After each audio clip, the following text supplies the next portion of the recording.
2020년 1월 2일 돈 되는 주간 전략 브리핑 시작해 보도록 하겠습니다. 오늘 돈 되는 주간 전략 브리핑에 활용할 뉴스 아이뉴스 24에서 발행한 뉴스고요. 이번 주 증시는 이란보다 중국에 초점을 맞추는 게 좋겠다라는 그런 의견이 있습니다. 지지난주였죠. 지난주 말에 이란발 이슈가 우리가 발생을 했어요. 그러면서 지난주 초까지 굉장히 주가가 하락을 하고, 그리고 주중, 주말로 가면서 만회하는 그런 우리가 시장 모습을 볼 수가 있었는데, 도널드 트럼프 미국 대통령이 기자회견을 통해 추가 군사적 대응 없이 경제 제재를 통해 조치할 것이라고 밝히면서 시장의 불안 심리가 감소했다. 이란 역시 확전은 자제하는 입장을 밝혔다라고 써 있네요. 이란의 지금 경제 제재는 철강석 관련된 업체들의 지금 제재가 들어가 있는 상태이고, 그와 관련되어 있는 또 중국 업체들까지 제재가 들어갔어요.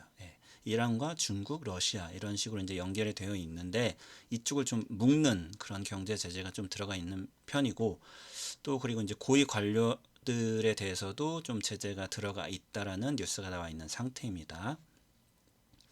그리고 이제 이란 같은 경우는 반격을 하겠다, 뭐 피해 복수를 하겠다라고 했는데, 우크라이나 항공 민간 여객기를 실수라고 하면서 이제 격추를 했죠. 그래서 굉장히 많은 사상, 거의 다 이제 사망자가 굉장히 많이 나왔는데, 그렇게 되면서 약간 이제 명분을 잃었어요. 명분을 잃고 뭔가 대적하기에는 조금 힘든 그런 상황이 또 이란도 처해 있는 상태입니다.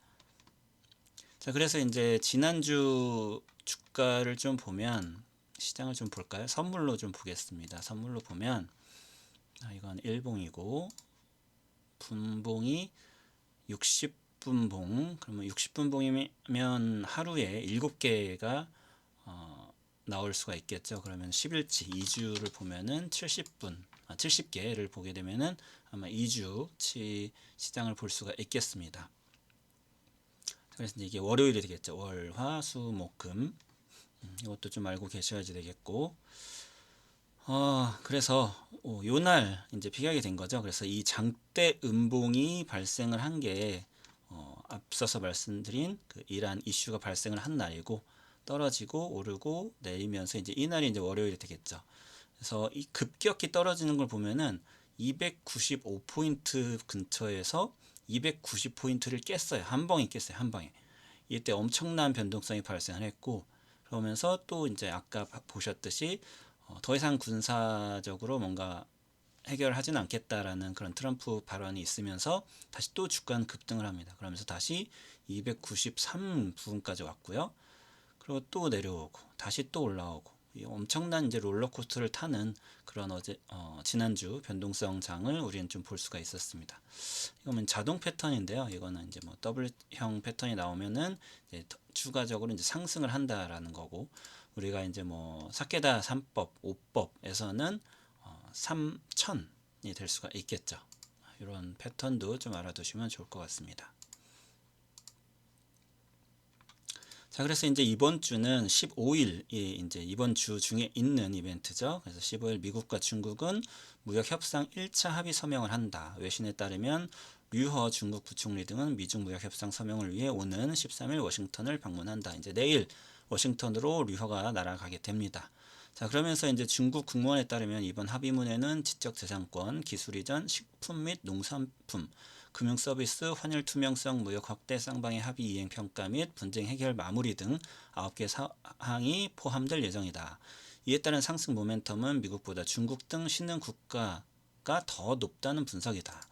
이 이야기를 잘 보셔야지 되는데, 일단은 시진핑과 트럼프가 같이 만나는 게 아니라고 말씀을 드렸어요. 그렇기 때문에 조금 더 시장에서는 반색하기보다는 반락할 수 있는 그런 부분이 좀 있고, 그러니까 이펙트가 조금 떨어지겠죠. 시진핑과 트럼프가 만나기에는. 그래서 그거는 오히려 이제 트럼프가 대선 전에 이 2차 합의가 이제 페이지 1 지금 1인데 페이지 2가 언제 되느냐에 따라서 이제 모르겠고, 트럼프가 이전에 그랬어요. 1차 합의가 끝나면 바로 2차를 할 거다. 근데 최신 트윗에는 재선이 끝나고 할 수도 있다라는 그런 트윗을 현재 날려 있는 그런 상황입니다. 자, 그리고 이제 이 중에서 가장 중요한 거는 지적재산권과 기술 이전 그리고 농산품인데, 이 농산품 쪽에 약간 찌라시성 뉴스를 보자면은 JP 모건 쪽에서 이 농산품을 이제 중국에서 받아가야지 되는데, 진짜 그런 엄청난 금액을 주고 엄청난 양의 농산품을 받아가거든요. 수입하기로 했는데, 그렇게 되면 이제 자체적으로 중국 내의 농가들은 어떻게 처리를 할 건지 그 부분이 말도 안 된다라는, 그래서 이게 좀 불가능할 거다라는 그런 부정적인 의견을 JP모건투에서 좀 제시를 했다는 것도 좀 알고 계시면 될 것 같고, 그리고 또 이제 이게 15일로 지금 예정이 되어 있는데, 어떤 찌라시에 의하면 지금 뭐 약간 번역 이슈가 있다. 이렇게 양이 굉장히 방대한데, 그래서 굉장히 많은데 이걸 다 번역을 해서 이제 합의문을 만들어야 되는데, 이 부분에 대해서 지금 물리적으로 시간이 굉장히 촉박하다. 그래서 15일이 넘을 거다라는 또 약간 부정적인 찌라시도 좀 있습니다. 그런 부분도 좀 알고 계시면 좋을 것 같고. 자, 그래서 이런 상승 모멘텀은 지금까지 미국, 진짜 전 세계 글로벌 증시에서 미국이 지금 작년 엄청나게 진짜 고공행진을 했고, 지난주까지도 신고가를 계속해서 갈아치우면서 상승, 급등 중인 글로벌 지수 시장 중에 지금 대표인데, 이제는 이게 이머징 국가로 간다는 거죠. 이제 이머징 국가로 가는데, 중국 등 신흥 국가가 더 좋을 거다라고 분석을 하는데, 현재 지금 봐서는 올해 한국이 제일 좋습니다. 네, 한국이 지금 1월 초에는 랠리가 지금 펼쳐지고 있어요. 상승 랠리가 펼쳐지고 있고, 뒤에 이제 다른 뉴스에서 제가 같이 말씀드리겠지만, 신흥 국가 중에 한 국가는 마이너스가 되고 있습니다. 그거는 다음 뉴스에서 제가 말씀을 드릴게요. 그래서 트럼프 대통령이 1단계 합의 이후에 2단계 협상에 바로 나서며 잡음이 발생할 경우에는 긍정적 효과는 단기 그칠 수 있다. 이 때문인지는 모르겠지만, 그래서 트럼프가 트윗에서 언제가 될지 모른다라는 그런 식의 뉘앙스의 트윗을 날렸다라는 것도 알고 계시면 될 것 같습니다. 자, 그리고 이제 13일, 내일부터 16일까지 JP모건 헬스케어 컨퍼런스가 샌프란시스코에서 개최가 되죠. 매년 1월이 되면은 바이오가 거품이 일어나는데, 바로 이 JP모건 헬스케어 컨퍼런스 때문이기도 합니다. 그래서 굉장히 큰 그런 이슈가 있는 이벤트이고, 에로 기술 수출도 굉장히 많이 빈번하게 일어나는 그런 컨퍼런스이기 때문에 우리가 이제 집중을 하고 있는데, 자, 이제 참가 기업이 있죠. 그래서 셀트리온, 삼성바이오로직스, 대웅제약, 한미약품, 제넥신, 휴젤, LG화학, 유한양행, 메디톡스, 동아ST, ABL바이오, 알테오젠, 지트리비엔티, 엔지캠 생명과학, 티움바이오, 바이오솔루션, 앞타바이오 등입니다. 등. 이외에도 굉장히 많은 상장 기업이 더 참여를 하고 있어요. 참여를 할 예정인데, 자, 그래서 세션을 발표하는 기업들이 있고요. 그런 기업들은 이제 보통은 컨퍼런스 측에서 초청을 해요. 초청을 하는 거고, 사실 이 JP모건 헬스케어 컨퍼런스 같은 경우는 돈을 내고 참석을 할 수도 있습니다. 예. 그래서 잘 알고 계셔야 되고, 그 기업이 초청을 받아서 가는 기업인지 혹은 돈을 내고 참석을 하는 기업인지를 여러분들이 잘 보셔야지 돼요. 당연히 초청을 받고 가는 기업들이 이벤트가 발생할 확률이 조금 더 높겠죠. 그런 부분도 좀 알고 계시면 좋고, 돈 내고 가서 참석하는 기업들은 그러면서 주가를 올려버릴 수도 있어요. 그거를 가지고 이제 재료를 만들 수도 있고, 그거는 그런데 이제 그걸 설계한 사람들 마음이기 때문에 알 수가 없고, 우리는. 그래서 이 중에 이 다양한 기업 중에 저희 같은 경우는 이제 티움바이오를 좀 보고 있고, 대형주 같은 경우는 유한양행을 좀 보고 있습니다. 이것도 좀 참고를 하시면 좋을 것 같아요. 그래서 당연히 약간 중소형주 쪽에서 급등이 나온다면 더 크게 날 수가 있겠죠. 그런 기대감을 갖고 있다라는 거 또 알고 계시면 좋을 것 같고. 자, 그리고 또 하나 뉴스가 나왔는데, 이번에는 또 1대1 미팅이란 걸 해요. 아까 세션 발표를 하는 기업들이 있는 반면에 1대1 미팅, 그래서 세일즈를 할 수 있는 그런 부스가 있는데 그거를 또 요번에 설치를 안 해줬다라는 얘기도 좀 들리고 있습니다. 그래서 그 부분 그래서 그런 비즈니스 세션 그 부스를 운영하는 업체들은 약간 월요일 날 좀 부정적으로 주가가 밀릴 수가 있어요. 그런 것도 좀 알고 계시고 대응을 하시면 좋을 것 같습니다. 자, 이 뉴스에 없는 내용 중에 하나가 이거인데요. 자, 이 뉴스 SBS에서 발행한 뉴스입니다. 자, 대만 총통 선거가 이루어졌어요. 그런데 이 차이잉원 총통이 연임을 하게 됩니다. 자, 이 차이잉원 총통 같은 경우는 올해가 아니라 작년 초 정도만 해도 거의 이제 내년엔 졌다라고 낙담을 했었어요. 사실 그랬었는데 홍콩 이슈가 불거지면서 다시 조금씩 기대감이 올라왔고 결국은 독립파 그리고 반중국파인 차이잉원 총통이 압도적인 표 차이로 재선에 성공을 했다고 합니다. 자, 그러면서 이제 당선 소감에서 이제 독립 행보를 분명히 했다고 하네요. 자, 이 차이잉원 총통은 타이완을 중국의 한 이슈가 아니라 국제사회 구성원으로 봐달라고, 즉 독립할 수 있게 해달라고 전 세계에 이제 호소를 하는 그런 뉴스를 좀 태워 보냈고, 그러면서 타이완이 중국과는 별개인 독립적인 국가라는 걸 분명히 했다라는 거고, 중국은 당연히 이제 좀 못마땅하죠, 당연히. 그리고 그러면서 발표를 한 게 하나의 중국 원칙은 변함없고 이런 양제, 타이완의 독립과 분열 시도를 결연히 반대한다고 강조했다라고 했습니다. 앞에서 제가 말씀드렸던 이머징 국가, 제일 좋은 국가가 원래는 대만과 인도였어요. 그런데 이게 바뀌었습니다. 인도와 한국으로 바뀌어 있어요, 지금. 그래서 글로벌 자금이 그러니까 뭐 선진국 자금의 선진국에서 이머징 국가로 지금 옮겨가고 있긴 한데 그 대상이 인도 대만에서 인도 한국으로 바뀌었다라는 거. 그리고 지금 인도를 앞선 게 한국이에요. 네, 그 부분 좀 알고 계시면 좋을 것 같고, 이 대만에서는 가장 유명한 기업이 어디인지 여러분들 아시는지 모르겠지만 TSMC라는 반도체 업체가 있습니다. 그래서 우리나라 삼성전자도 있고 SK 하이닉스도 있지만 이 TSMC도 굉장히 반도체 하면은 알아주는 그런 기업이거든요. 그러면 이제 중국에서는 어떻게 될까요? 이제 대만을 좀 눌러야 되겠죠. 누르려면은 이 부분이 반대적으로 수혜를 받는 국가는 우리나라가 될 가능성이 높습니다. 그렇기 때문에 지금 글로벌 자금들이 한국으로 좀 집중이 되는 모습이 보이고 있어요. 그래서 그 부분을 좀 알고 계시면 좋겠고, 삼성전자 물론 실적도 굉장히 이번에 잘 나왔지만 그와 함께 이런 이슈도 있다라는 것도 알고 계시면 좋을 것 같습니다. 근데 이거를 제가 이제 예전에 이제 대만 여행을 갔다 와서 젊은 층들이 대만 독립을 얘기를 하고 있고 우린 홍콩처럼 되지 않을 거야라는 얘기를 한다라고 제가 설명을 드렸는데, 이러면서 이제 TSMC와 이제 관련되어 있는 업체가 하나 있어요.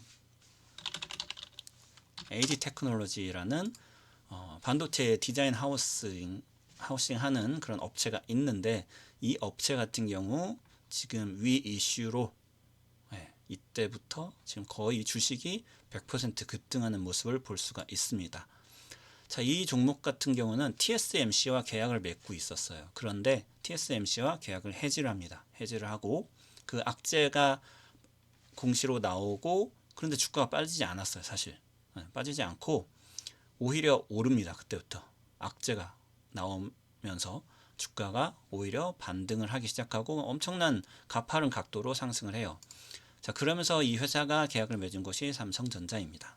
그렇기 때문에 지금 이런 각도와 상승 파동을 만들고 있다라는 것도 여러분들이 알고 계시면 좋겠고, 여기서는 따라가지 말자라고 제가 말씀드렸어요. 굳이 22,000원 이상, 이 사람들 제가 알고 있기로는 22,000원이 목표라고 제가 말씀드렸죠. 그렇기 때문에 22,000원부터는 손바뀜하고 더 올릴 수 있어요. 더 올릴 수 있는데 굳이 이렇게 높은 자리에선 잡지 말고 다른 종목, 시스템 반도체 관련된 종목으로 좀 눈을 돌려서 보자라고 설명을 드렸었습니다. 자, 그리고 뉴스 하나를 더 보면은 이제 반도건설, 네, 한진가 이야기인데 이건 아마 작년에도 제가 한번 다뤘던 이슈였던 것 같아요. 그런데 이슈가 계속해서 발생을 하네요. 네, 그러면서 이번에는 이제 반도건설이라는 회사가 백영주라고 할 수 있겠죠. 네, 백영주. 백기사는 아니고 아마 백영주 정도로 볼 수가 있는데 캐스팅 보트를 아마 이번에 발의를 할 것 같기도 하고요. 그래서 반도건설은 이제 계열사를 동원해 한진칼의 보유 지분을 8.28%까지 늘렸다고 공시했다. 17.29%를 보유한 사모펀드 강성부 펀드가 있고 10%의 미국의 델타항공 그리고 이어서 3대 주주까지 올라왔습니다. 반도건설이. 그런데 이제 이 가족들 뭐 조원태라던가 뭐 이런 가족들은 지금 약 6% 정도씩밖에 안 가지고 있거든요. 이명희 그 여사까지 다 해도 그렇기 때문에 지금 가족들이 이렇게 뿔뿔이 흩어져 있으면은 조금 위태로워요. 이 회사 같은 경우는. 그래서 뭐 어떻게 할 건지 잘 모르겠지만 반도건설은 그래서 주식 보유 목적이 예전엔 단순 투자였는데 이야기를 했어요. 발표를 경영 참가로 변경하겠다고 밝혔습니다. 그래서 한진칼은 오는 3월에 이제 조원태 회장의 연임 여부를 결정할 주주총회를 엽니다. 그래서 주총 이슈가 발생을 했는데 이때 이제 조원태가 연임을 할 거냐 아니면은 뭐 누구죠? 누나가 이제 나와서 할 거냐 뭐 이렇게 지금 집안에서 싸움이 발생을 했는데 이 반도건설이 8.28%까지 보유 지분을 늘리면서 이제 캐스팅 보트를 쥐게 된 거죠. 그래서 누구 손을 쥐어줄 거냐. 근데 아마도 지금 보면 이제 조현아 부사장 쪽에 붙을 가능성이 있다라는 그런 애널리스트 이야기가 조금 있습니다. 그래서 이것도 좀 알고 계시면 좋을 것 같고, 자 이렇게 되면은 뛰는 종목들이 있죠. 네, 한진칼도 당연히 뛰겠지만 한진칼 우선주가 이제 급등을 하게 됩니다. 우선주가 왜 급등을 하나에 대해서 말씀을 드리면은 일단 주수가 적어요. 주수가 적고 자, 이 한진칼 우선주 같은 경우는 일단 월요일 날도 아마 갭등을 해서 시작을 할 텐데 이런 걸 보는 걸 알려드릴게요. 자, 포털 사이트에 들어가셔서 다트를 찾아보시면은 전자공시 시스템이 있습니다. 여기서 한진칼 그 회사가 우선주를 발행을 했는데 어떻게 발행을 했는지를 우리가 보셔야 돼요. 정기 공시에 뭐 보고서 아무거나 뭐 이렇게 선택을 하시고 자, 분기 보고서에서 주식의 총수를 보시면은 요걸 보실 수가 있습니다. 그래서 이 회사에서 지금 기준일 2019년 9월 30일인데 이때의 기준으로 보통주와 우선주 뭐 합계 뭐 25만 주, 25억 주죠. 25억 주죠. 네. 2억 5천 주. 네, 죄송합니다. 2억 5천 주가 지금 발행이 되어 있는 거고 우선주 같은 경우는 지금 유통 주식이 53만 주가 지금 유통이 되고 있는데 지금 한진칼 우선주 같은 경우는 뭐 150만 주가 막 거래가 되고 있어요. 즉 유통 주식의 3배 가량이 막 지금 유통이 그러니까 거래가 되고 있다는 거죠. 하루 만에. 이게 지금 말이 안 되겠죠. 네. 그러면은 보유하고 있는 사람 혹은 일부를 가지고 있는 사람들이 자전을 한다는 거죠. 통정 거래를 하기 때문에 이런 거래가 나온다는 거예요. 예. 뭔가 이제 비이성적인 거래가 지금 발생을 하고 있다는 것을 우리가 알 수가 있습니다. 그래서 우선주 같은 경우는 매매를 할 때가 있어요. 매매를 할 때가 언제냐? 연말. 왜냐하면 배당을 더 많이 받기 때문이죠. 우선주는. 그래서 연말에 이제 매수를 하는 전략을 제가 세워드리고 혹은 시장이 굉장히 안 좋을 때 시장이 안 좋으면은 이런 우선주들을 급등시킬 수가 있어요. 왜냐하면 쉽거든요. 우선주 급등시키는 게 거래가 적기 때문에 내가 가지고 있으면 그래서 이제 시장이 하락할 때 그리고 세 번째로는 이런 지분 싸움이 발생을 할 때 우선주가 급등을 합니다. 왜냐하면 그만큼 가치가 올라가기 때문이죠. 자, 그래서 보시면은 지금 우선주가 발행이 되어 있는 상태인데 여러분들이 이런 것도 공부를 해 두셔야지 돼요. 이거는 다른 컨텐츠에서 제가 더 자세히 설명을 드리겠습니다. 오늘은 주간 브리핑이기 때문에 지금 우선주가 이런 성격을 가지고 있어요. 뭐 추가 지급, 비참가적, 비누적적, 보통주보다 현금 배당 1% 더. 예. 그래서 이 한진칼이 만약에 배당을 뭐 1,000원을 했다라고 하면은 이 한진칼 우선주는 1,100원이 배당액이 되는 겁니다. 이것도 알고 계시면 좋겠고, 이게 핵심이에요. 왜 이 우선주를 쥐고 흔드느냐? 우선주는 여러분들 의결권이 보통 없습니다. 의결권이 없다고 우리가 알고 있는데, 그 대신 우선 배당권이 있죠. 배당을 우선적으로 받을 수 있는 그게 있는데, 이 우선주 같은 경우는 미배당 시 의결권이 부활할 수가 있습니다. 네. 우선주임에도 의결권이 있어요. 네. 그렇기 때문에 굉장히 이 우선주가 부각이 되는 겁니다. 그래서 이거를 알고 계셔야지 되는 거죠. 자, 그런데 또 하나는 웃긴 거는, 자, 언제예요? 이번 3월 주총에서 이 이슈가 좀 이야기가 되고 있는데, 3월에 의결권을 내려면은 작년에 샀어야 됩니다. 네, 작년 12월 26일 전에, 네, 납회일인 12월 26일 전에 주주 명부에 올라가야 이번 주총의 의결권을 얘기를 할 수 있어요. 네, 그 점을 좀 알고 계셔야 된다는 것. 지금 사와봤자 이 주총에서는 내 의견을 말할 수가 없다라는 것도 알고 계셔야 됩니다. 네, 그래서 여러분들도 요 종목 지금 최근 아마 월요일 날 좀 어떻게 될지 모르겠지만 우리가 주의 깊게 봐야지 되는 그런 종목이고, 3월에 주총이기 때문에 그 전까지 엄청나게 흔들 수가 있어요. 예, 그렇기 때문에 좀 알고 계시면 좋을 것 같고, 그리고 보통 우리나라 같은 경우는 그러니까 보통주보다 이런 우선주가 가격이 더 쌉니다. 가격 차이가 좀 커요. 예, 한 20% 정도로 우선주가 더 싼 게 정상적인데, 지금 보통주보다 오히려 우선주가 더 비싸다라는 그런 좀 특이한 케이스가 지금 발생을 하고 있으니까 이 부분도 여러분들이 좀 알고 계시면 좋을 것 같습니다. 자, 내일도 이제 저는 아침에 좀 찾아뵙도록 하겠고요. 여러분들 이번 주에도 수익 많이 내시는 한 주 되시면 좋겠습니다. 자, 감사합니다.